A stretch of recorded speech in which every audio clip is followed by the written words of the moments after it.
The Sportsnet Hockey Hack Powered by Rogers 5G was a combination of a hackathon, a design competition, and a case competition rolled up into one.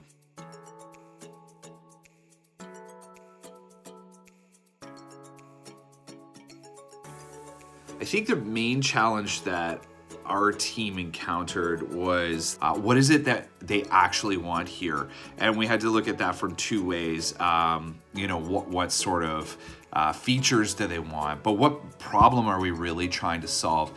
And that's where we went back to that high level, the digital fan experience, and then we encompassed every single avenue that we possibly could, from a technology perspective all the way through to our implementation and business presentation.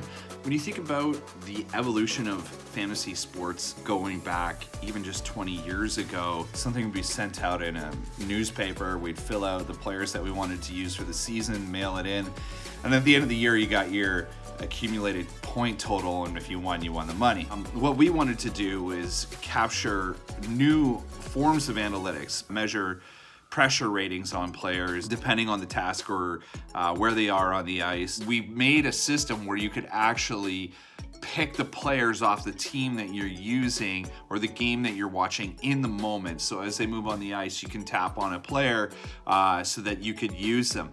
But there's plus and minus measurements there. If they perform, great, they get a bonus or a multiplier. If they don't, they would lose points, which makes it really interesting. And even after watching the prototype games several times over, it was still really tough to predict, and it was always competitive.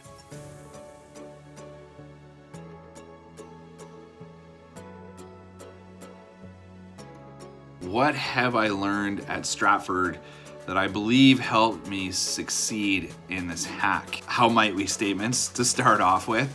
Every time we were getting off track, I just kept posing a how might we statement out there that would bring it back to the problem statement, and that seemed to work. The organizational behavior of working in teams, team dynamics, and just understanding how people are going to respond in that situation was really beneficial. It also kept it on point for not just being a piece of technology you're using, but also tying it back into why is this relevant? Why now? Why is this important from a business perspective?